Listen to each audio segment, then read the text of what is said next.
आवाज की दुनिया के दोस्तों, कैसे हैं आप लोग। मैं उम्मीद करता हूं आप लोग अच्छे होंगे और अपनी जिंदगी का निर्वहन बड़ी खूबसूरती के साथ कर रहे होंगे, जिसमें आपके साथ होंगे, आपके रहनुमाई कर रहे होंगे आपके ईश्वर, आपके अल्लाह, आपके जीसस, आपके वाहे गुरु। हालांकि ये चारों नाम एक ही हैं, एक ही भावना को इंगित करते हैं, लेकिन साहब हम लोग अलग अलग लोगों को मानने वाले अलग अलग हमारे इष्ट देव हैं, इसलिए मैं इन चारों नामों को खास तौर पर लिया करता हूं। बाकी भावनाएं एक है, सोच एक है। बहरहाल, मैं आज आपके समक्ष बात करूंगा विनोद मेहरा साहब की। विनोद मेहरा एक इतना अच्छा नाम, एक इतना अच्छा खूबसूरत इंसान, ना सिर्फ तन से बल्कि मन से भी। और मेरे ख्याल में आपने कभी भी विनोद मेहरा साहब को देखा होगा ना, तो आपने बड़ा सौम्यता के साथ में उनको कबूला होगा, क्योंकि वो जो फिल्म जो पर्दे पर जो करते थे ना, उससे उनकी वास्तविक शख्सियत क्या रही, इस बात का भी पूरी तरीके से पता चलता है। और ऐसे लोग बहुत कम होते हैं जो जब पर्दे पर आते हैं ना, तो वो आपको अपनी रियलिटी बता देते हैं कि भाई मैं वास्तव में मेरी जिंदगी में मेरी सोच क्या है। जैसे संजीव कुमार साहब भी एक ऐसा चेहरा है। पुराने जितने लोग हुआ करते थे ना, वो जब स्क्रीन पर आते थे खास तौर पर, तो हमको उनके ओरिजिनल जो उनका व्यवहार, उनकी वास्तविक रूप से उनका क्या सोच समझ रहती है, वो चीज हमें पता चलती थी। और उनमें मैं सबसे पहले या दूसरे नंबर पर विनोद मेहरा को रखना चाहूंगा। तो विनोद मेहरा ने अपना करियर, एक फिल्म आई थी, एक थी रीता, उस फिल्म से अपना करियर शुरू किया था। और यह फिल्म प्रदर्शित हुई थी 1971 में। उन्होंने बाल कलाकार में भी कई फिल्मों में काम किया। यानी 1971 में वो पहली बार एक नायक के रूप में आए थे। बाकी बचपन में वो, जब छोटपन में, जब वो बहुत छोटे थे तो उनकी कई फिल्में आई थी फ्लोर पर। आप उन फिल्मों को भी देख सकते हैं। जैसे एक फिल्म आई थी रागिनी, जो कि 1958 में प्रदर्शित हुई, जिसमें उन्होंने किशोर कुमार के बचपन की भूमिका को निभाया था। एक फिल्म आई थी जिसका नाम था अंगुलीमाल, जो 1960 में आई थी। और फिल्म बेवकूफ, जो कि आईएस जौहर ने बनाई थी, माला सिन्हा, प्राण और किशोर कुमार को लेकर के। आप देखा होगा उसमें बॉक्सर होते हैं ये दोनों, बड़ी अच्छी फिल्म किशोर कुमार एक तरफ और दूसरी तरफ प्राण बॉक्सर। तो वहां पर भी एक छोटी सी भूमिका थी, बचपन की भूमिका जो निभाई थी ना, वो ये विनोद मेहरा साहब ने निभाई थी। विनोद मेहरा, बहुत सारी जो धार्मिक फिल्में हुआ करते थे उनमें भी विनोद मेहरा को ही लिया जाता था बचपन में, राम का रोल या इस तरह से। और उनका चेहरा बड़ा एक सौम्य चेहरा था, बहुत प्यारा सा चेहरा था, इस वजह से लोग उनको लिया करते थे अपनी फिल्म्स में। ईमानदार, गर्मजोशी से भरे जोश उनमें था, वो सारी चीजें जो कि हम एक इंसान में कल्पना कर सकते हैं, खासतौर पर एक आदमी में। तो विनोद मेहरा का नाम भी रेखा के साथ जोड़ा जाता है। और यस, ये बात सही है कि विनोद मेहरा की मुलाकात रेखा से तब हुई जबकि रेखा को जितेंद्र से जब वो एक अलगाव हुआ था, फिल्म अनोखी अदा, जो मैंने अपने पिछले अध्याय में आपको बताया था, उस फिल्म के बाद से रेखा कुछ टूटी टूटी रहती थी और बहुत ज्यादा उनको, मतलब ये था ना कि अभी वो उस सब सदमे से निकल भी नहीं पाई थी जब तक उनकी मुलाकात विनोद मेहरा साहब से हुई। और वो अपने आप को कुछ मेंटेन करने की कोशिश भी करती थी। और विनोद मेहरा खुद इंडस्ट्री में पैर जमाने की कोशिश कर रहे थे। जैसा कि मैंने आपको बताया, यह समय था 1971 की बात है। अब देखिए, वो हालांकि बाल कलाकार के रूप में पहले आ चुके थे, लेकिन बाल कलाकारों के साथ में बड़ी ये प्रॉब्लम होती है कि बाल कलाकार जब नायक के रूप में आते हैं, तो नायक के रूप में आने के बाद में भी उनको अपना एक स्ट्रगल फिर से शुरू करना पड़ता है, क्योंकि बाल कलाकार एक अलग कैटेगरी है। लेकिन जब वही बच्चा जब बड़ा होता है और फिर वो एक्ट्रेस के अपोजिट आता है, किसी हीरो हीरोइन के तौर पर आता है, कोई उसके लिए एक्ट्रेस होती है, वहां पर उसको कॉम्पीट करना पड़ता है दोबारा से। उस समय के जितने भी समकालीन उनके जो लोग होते हैं, जो कि नायक के रूप में आ रहे होते हैं फिल्म में, जैसे उस समय विनोद खन्ना भी थे, फिल्म इंडस्ट्री में आ चुके थे, जितेंद्र भी थे, उस समय बहुत बड़े बड़े कलाकार भी थे। और उस समय देखिए सुनील दत्त साहब भी थे, पुराने लोग, दिलीप कुमार साहब थे, राजकुमार साहब थे, सभी लोग ये इस सारे लोग, कपूर, जो कपूर खानदान के लोग भी आ चुके थे, शशि कपूर थे साहब उसमें, देखिए जो शम्मी कपूर थे। ये 1971 का समय बता रहा हूं। राजेश खन्ना का पदार्पण भी हो चुका था इस समय तक। हालांकि राजेश खन्ना बहुत ज्यादा चरम पर थे, है ना, चरम पर, तो उनका मैं अलग से बात करूंगा, क्योंकि राजेश खन्ना का जो स्टारडम था ना वो कोई ले नहीं सकता था। तो ये, लेकिन उसके बावजूद भी विनोद मेहरा को बहुत कम लोग थे जो समझते थे, जानते थे उस समय। तो ये सब जब एपिसोड हुआ रेखा और जितेंद्र के बाद में, तो उसके तुरंत बाद में विनोद मेहरा रेखा की जिंदगी में आए। और इस बात से अनजान कि यह नए लोगों के लिए कितना क्रूर हो सकता है, विनोद मेहरा हर पल अपना पहचान, अपने पांव इंडस्ट्री में जमाने की कोशिश कर रहे थे। और वो रेखा और विनोद मेहरा बहुत जल्दी एक दूसरे के करीब आ गए। रेखा उन्हें प्यार से विन विन कह करके बुलाती थी। विन मतलब किसी चीज पर जब हम जीत लेते हैं ना, या कोई हमारे लिए विन विन सिचुएशन होती है कि जहां हम हर चीज को जीतते ही जीतते हैं, या कोई हमारे लिए लकी चार्म होता है कि किसी का रहना, किसी का पास होना हमारे लिए जीत की निशानी होता है, कि जब हम किसी के साथ होते हैं तो हमको लगता है यार हम जीत जाते हैं, कोई हमारे लिए बहुत ज्यादा लकी होता है। और दूसरी बात यह थी कि विनोद मेहरा का जो शॉर्टकट हो सकता है वो विन हो सकता है, विनोद का जो शॉर्टकट हो सकता है वो विन हो सकता है। तो दोनों तरीके से रेखा उनको विन विन कह करके बुलाती थी। और जब कोई इंसान किसी को शॉर्टकट में या निकनेम से बुलाने लग जाए तो आप समझिए कि वो रिश्ता कितना गहरा हो जाता है। आप हर एक व्यक्ति को शॉर्टकट से नहीं बुला सकते हो, मतलब उसके शॉर्ट नेम से नहीं बुला सकते हो। आप उस व्यक्ति को उस नाम से नहीं बुला सकते हो जो कि आपने रखा है। आप किसी व्यक्ति पर अपना अधिकार समझते हो तभी आप उसका इस तरह से नाम रखते हो और इस तरह से आप उसको बुलाते हो। तो रेखा विनोद मेहरा को विन विन कह करके बोलती थी, पुकारती थी। और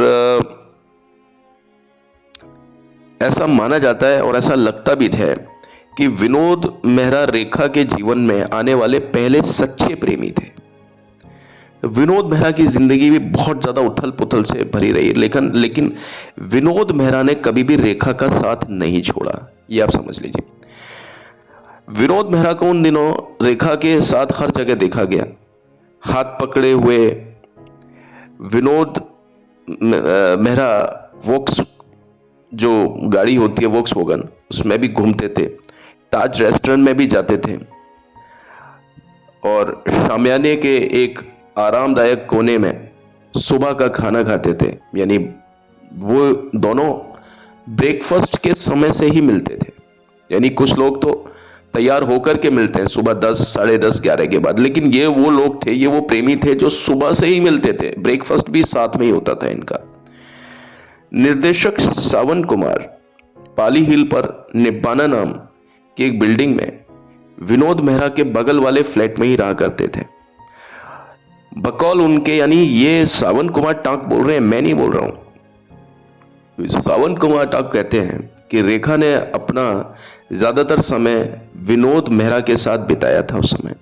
और जब आप किसी के साथ में बहुत ज्यादा मुलाकातें करते हैं तो आपका रिश्ता बहुत ज्यादा गहरा, बहुत ज्यादा प्रगाढ़ हो ही जाता है। सावन कुमार टाक ने अपनी 5 फिल्मों में रेखा को कास्ट किया। आपने देखा होगा जितनी भी फिल्में बनाई सावन कुमार ने, उसमें आप देखिए ज्यादातर रेखा को लिया गया था, जो किसी भी निर्देशक के साथ उनकी सबसे ज्यादा कमाई करने वाली फिल्में थी। विनोद और रेखा इतने करीब थे कि विनोद की बहन की शादी में अनौपचारिक रूप से जो सर्व कर रही थी सारे लोगों को, सारे रिश्तेदारों को, मेहमानों को, वो रेखा ही थी। और इस तरह से जब आप किसी के साथ में इन्वॉल्व होते हो, जब आप इस तरह की भूमिका किसी इंसान की जिंदगी में, उससे जुड़े हुए समारोह में जब आप इस तरह के काम करते हो, तो यह चीज बहुत कुछ बताती है, बहुत कुछ दर्शाती। रेखा रिश्तों को छुपाने या विनोद मेहरा के प्रति अपने बढ़ते हुए प्रेम को छुपाने वालों में से नहीं थी, बल्कि वो हर बात को बहुत बिंदास तरीके से बोलती थी। और जो व्यक्ति बहुत ज्यादा खुल के बात करता है ना, वो अक्सर बदनाम हो जाया करता है। लेकिन ऐसा भी नहीं है। रेखा को समझने वाले लोग भी हैं इंडस्ट्री में। इंडस्ट्री से ज्यादा आप देखिए, रेखा का नाम जितना बड़ा है ना, उतना बड़ा नाम किसी का भी नहीं है मेरे ख्याल में। इतना बड़ा नाम रेखा के, मैं रेखा को क्यों कास्ट करता हूं, मैं रेखा के बारे में क्यों बात करता हूं, ज्यादातर इसलिए क्योंकि रेखा गिर गिर करके उठना सीखी है और आज रेखा का नाम बहुत बड़ा है। फिल्म इंडस्ट्री में अगर रेखा का नाम नहीं है तो किसी का नाम नहीं है। और रेखा ने अपनी शुरुआत बहुत एक तिनके के रूप से की। दर्द को सहना, जिम्मेदारियों को उठाना, हर पल काम पर टिके रहना, बचपने में बिना स्कूल के 9वीं क्लास के बाद पढ़ाई छूट जाना, लेकिन उसके बाद में किस तरह से उन्होंने परिवार की जिम्मेदारी को संभाला, मां को मां बनकर के, मतलब मां की परवरिश भी उन्होंने की, बच्चों की यानी उसके भाई बहनों की, जो रेखा के जितने थे सबकी परवरिश की रेखा ने। रेखा के पिता ने कभी भी रेखा को अपना बच्चा नहीं माना। ताउम्र रेखा इस गम को झेलती रही, उसके बावजूद भी रेखा कभी भी अपना जो कर्तव्य परायणता से कभी भी पीछे नहीं हटी। जो उनका कर्तव्य होता है, जो उनकी ड्यूटी होती है, वो उन्होंने की। जब उनको एक बार कोई बात गलत लगी, वो गलती उन्होंने कभी रिपीट नहीं की। और यही होता है एक अच्छा इंसान, एक सच्चा इंसान। मैं कई बार रेखा और अमिताभ बच्चन के बीच में एक जो समानता बताता हूं, वो इसलिए क्योंकि दोनों ने ही अपनी जिंदगी में गलतियां की, अमिताभ और रेखा ने। लेकिन जब एक बार वो गलती उनको पता चली, उसके बाद में वो गलतियां उन्होंने फिर कभी जिंदगी में नहीं की और खुद को हमेशा बरकरार रखा, सुचारू रखा, सभी के लिए उपलब्ध रखा। प्रोफेशनलिज्म क्या होता है, कोई रेखा से सीखे, कोई अमिताभ बच्चन से सीखे। अब देखिए, मेरा तात्पर्य अमिताभ बच्चन को बीच में लाने का नहीं था। मैं तो कहानी आपको कंटिन्यू कर रहा था कि विनोद मेहरा की बहन की शादी में जो भूमिका रेखा ने निभाई थी, हर जगह पर जो किरदार, जो साथ था उस समारोह में, वो रेखा थी। तो ये जो चीज होती है ना, ये बहुत कुछ बता देती है कि उनका रिश्ता कितना ज्यादा गहरा था। 1972 में स्टार एंड स्टाइल के एक इंटरव्यू में रेखा ने कहा था कि विनोद ने मुझे मेरे जन्मदिन पर चूमा। और मतलब ये रेखा के वक्तव्य हैं, मेरे नहीं हैं। और सुबह के समय वो मुझसे मिले और मुझे विश भी किया। जब भी रेखा मीडिया के निशाने पर आई तो रेखा ने जो भी कुछ कहा, उस चीज के बारे में विनोद मेहरा साहब ने उनका बचाव किया। रेखा के करीबी लोगों का कहना है कि वह पहले ऐसे शख्स थे जिन्होंने वैसे ही सच्चा प्यार किया जैसे कि वो थी। कहने का मतलब है, विनोद मेहरा ने वास्तव में प्रेम क्या होता है, ये चीज रेखा के साथ में दर्शाई। रेखा और विनोद मेहरा की शादी टूटने के पीछे जो वजह थी ना, वो बहुत एक अलग टाइप की वजह थी। वरना अगर वो वजह नहीं रही होती तो शायद रेखा को इतने ज्यादा जिंदगी में ठोकरें नहीं खानी पड़ती। जहां तक बात शादी ब्याह या विवाहेतर संबंध, ये सारी चीजों रेखा के साथ जोड़ी जाती है ना, तो कई बार इंसान सिर्फ एक किस्मत के हाथ एक मोहरा बन जाता है। इस वजह से उसके साथ वो सारी चीजें होती हैं। रेखा के जो बयान हुआ करते थे बड़े बेबाक हुआ करते थे, दुस्साहसिक बयान हुआ करते थे। यानी कोई व्यक्ति बहुत ज्यादा सोच समझ के बोलता है जब वो कुछ डिप्लोमेटिक बातें करता है कैमरे के आगे, स्क्रीन के आगे, लेकिन रेखा जो उनके दिल दिमाग में आता था, जो उनकी सोच होती थी दिमाग में, वही सीधा बोल देती थी। और वो दोनों अपने उस रिश्ते को नाम देना चाहते थे। बहरहाल सब कुछ ठीक चल रहा था, लेकिन एक सबसे बड़ी अड़चन उन दोनों के बीच में थी। वो थी विनोद मेहरा की मां, कमल मेहरा। कमल मेहरा को विनोद मेहरा और रेखा के बीच की ये जो करीबी पन था, ये जो प्रेम था, बिल्कुल भी पसंद नहीं था। एक आम फिल्मी सास की तरह आपने ललिता पवार को देखा होगा, आपने बहुत सारी ऐसे सास भी कभी बहू थी, या जो सीरियल इस टाइप के आते हैं, जो इनमें जो एक खास जो किरदार हुआ करता है सास का, जो बहुत क्रूर सास दिखाई जाती है, इस तरह की सास बताया जाता है कि कमला मेहरा हुआ करती थी। कमला मेहरा विनोद मेहरा के लिए, यानी अपनी बहू के रूप में, एक बहुत ज्यादा विनम्र, पारंपरिक और सुसंस्कृत एक लड़की देखना चाहती थी कि भाई मेरे बेटे की शादी जिस किसी लड़की से हो उसमें ये रूप में ये गुण हो, यानी वो विनम्र हो, वो पारंपरिक हो, वो सुसंस्कृत हो। लेकिन दुर्भाग्यवश उनको, यानी कमला मेहरा को, ये बातें रेखा में नजर नहीं आती थी। उनकी नजरों में रेखा की छवि एक आदर्श बहू से बिल्कुल उल्टी थी। उनका वो साहसिक स्वभाव, उनका सनसनीखेज बयान, अक्सर विवाह पूर्व जो संबंध होते हैं, उस तरह की बातें कमला मेहरा को अच्छी नहीं लगती थी। अब ये सारी जो बातें थी ना, ये इन लोगों के बीच में दरार आने का मतलब, दरार नहीं आई बल्कि इन लोगों ने तो शादी भी की थी, सब कुछ बहुत अच्छा चल रहा था। तो इन सब चीजों के बाद में भी आप देखिए कि रेखा की जो जिंदगी है वो कभी ना कभी किसी ना किसी वजह से बड़ी दिक्कत में आई, बहुत ज्यादा। ये बताया जाता है कि विनोद मेहरा साहब अपनी मां से बहुत ज्यादा डरते थे, कमला मेहरा से, लेकिन उन्होंने इस डर के कारण रेखा को छोड़ा नहीं। इन दोनों ने गुपचुप तरीके से शादी की, रजिस्टर मैरिज, और ये बहुत दिनों तक ये बात छुपी हुई रही।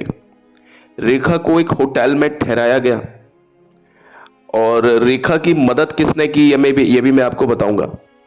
जब रेखा की शादी हुई है, अपने अगले एपिसोड में मैं आपको बताऊंगा इस सारी बातों को। तो रेखा से गुपचुप तरीके से शादी की, उसके पीछे वजह थी कमला मेहरा। तो विनोद मेहरा के लिए यहां पर बड़ी एक असमंजस वाली स्थिति थी कि वो अपनी मां की भी इज्जत करते थे, लेकिन दूसरी तरफ रेखा को भी छोड़ नहीं सकते थे। तो इस कारण से उनको रजिस्टर मैरिज करनी पड़ी। काफी दिन तक इस बात को छुपा करके रखा गया। मुंबई से दूर जाकर के उन्होंने ये शादी की।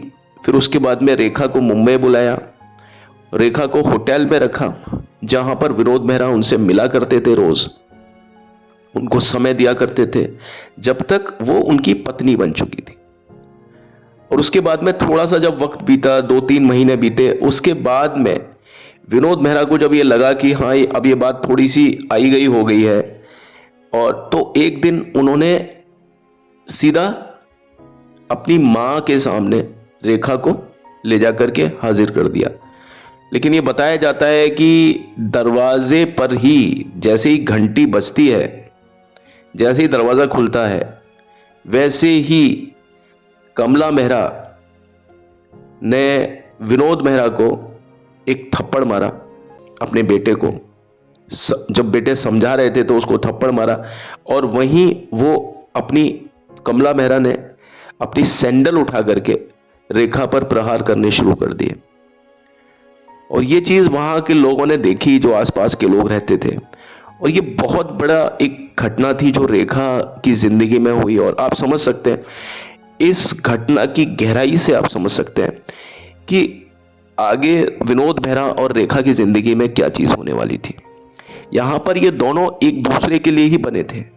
अगर वजह कमला मेहरा के रूप में नहीं आई होती, तो आप समझिए कि ये जो स्थिति थी ये रेखा के लिए बनी हुई थी, कि रेखा विनोद मेहरा के लिए थी और विनोद मेहरा रेखा के लिए थे। आप देखिए उनका जो स्क्रीन लव है वो बहुत ज्यादा नेचुरल लगता है। जैसे आपको अमिताभ और रेखा के बीच का स्क्रीन लव बहुत नेचुरल लगता है कि जब ये लोग स्क्रीन पर आते हैं तो आपको लगता है ये एक्टिंग नहीं है, वास्तविकता को जी रहे हैं। उसी तरीके से रेखा जब विनोद मेहरा के साथ में स्क्रीन पर आती है तो लगता है ये वास्तविक जिंदगी जी रहे हैं। इसका सबसे बड़ा और एकमात्र उदाहरण मैं आपको बताता हूं, फिल्म घर, जो कि 1978 में प्रदर्शित हुई थी। उस फिल्म में आप इन दोनों को देखिए, विनोद मेहरा और रेखा को देखिए। आप देखिए गाना, आपकी आंखों में कुछ महके हुए से राज है, आपसे भी खूबसूरत आपके अंदाज है, लब हिले तो मोगरे के फूल खिलते हैं कहीं, आपकी आंखों में फिर। अब ये जो गाना था, या दूसरा गाना वो जब रेखा जब इंतजार कर रही हैं विनोद मेहरा साहब का, जब वो ऑफिस से आते हैं, एक पति जब ऑफिस से आता है घर पर, पत्नी किस तरह से थोड़ा सा सज धज करके बैठती हैं, बिंदी बिंदी लगा करके, और अपने पति की फोटो को निहारती हैं बिस्तर पर, बेड पर उल्टा औंधे लेटे हुए। और वो समय आता है, वो एक सीन है, वो गाना है, तेरे बिना जिया जाए ना, तेरे बिना जिया जाए ना, बिन तेरे तेरे बिन साथिया, ला ला ला ला, सांस मेरा साजना हो, तेरे बिना जिया जाए ना, तेरे बिना जिया जाए ना। ये गाना हालांकि लता मंगेशकर की आवाज में था, लेकिन ऑडियो में तो लता मंगेशकर की आवाज में था, लेकिन वीडियो में आप देखिए किशोर कुद्दा का भी एक छोटा सा वो पैरा था। वो अच्छा लगता है इस गाने को। लेकिन आप देखिए इस गाने के बीच में जो खूबसूरती है, दोनों के बीच का जो संबंध है, वो इस गाने के बीच में जो इंतजार करते हैं और फिर वो विनोद मेहरा आ जाते हैं, और दोनों के बीच में जो एक समीकरण बैठता है, इक्वेशन जो होती है इन दोनों के बीच में, वो हमेशा ऐसी लगती है पति पत्नी का, है ना। आपकी आंखों में कुछ, है ना, आजकल पांव जमीन पर नहीं पड़ते मेरे, कभी तुमने देखा है मुझे उड़ते हुए। गुलजार साहब की बेहतरीन शायरी, और उस पर से आर डी बर्मन पंचम दा का बेहतरीन संगीत, बेहतरीन, उससे ऊंचा कुछ नहीं हो सकता, जो कि इन सारे हाव भावों को, इन सारी बातों को एक दिशा की ओर ले जाए, एक बहुत अच्छा एक ऊंचाई दे। तो ये कुछ स्क्रीन जो इफेक्ट होता था वो यूं नहीं होता था, इसके पीछे बहुत बड़ी वजह होती थी, इस कारण से ये सारी चीजें रहती थी। बहरहाल आज अपनी इस बात को मैं यहीं आपके सामने विराम देता हूं। बस आज के लिए इतना ही। इससे आगे की बात मैं आपके समक्ष अपने कल के एपिसोड में बताऊंगा। तब तक के लिए मुझे आज्ञा दीजिए। अभी तो चलता हूं, लौट के मिलता हूं, बट एक वही मेरा एक वादा कि आपसे मैं कल रूबरू जरूर जरूर जरूर होऊंगा। लेकिन प्लीज मेरे जाने से पहले मेरी रिक्वेस्ट है कि मेरे चैनल को लाइक शेयर सब्सक्राइब जरूर कीजिए। प्लीज कमेंट बॉक्स में कमेंट्स भी लिखिए और बेल आइकन को भी दबाइए, क्योंकि हमारे लिए आप ही सब कुछ हैं, सब कुछ आप ही हैं। प्रथम भी आप ही हैं और अंत भी आप ही हैं, इति भी आप भी हैं, इंतहा भी आप ही हैं, सब कुछ आप ही हैं। ठीक है, thank you and have a nice day. भगवान आपको खुश रखे, आबाद रखे, मस्त रखे और अपने अपने कामों में व्यस्त रखे। कल मिलते हैं। धन्यवाद।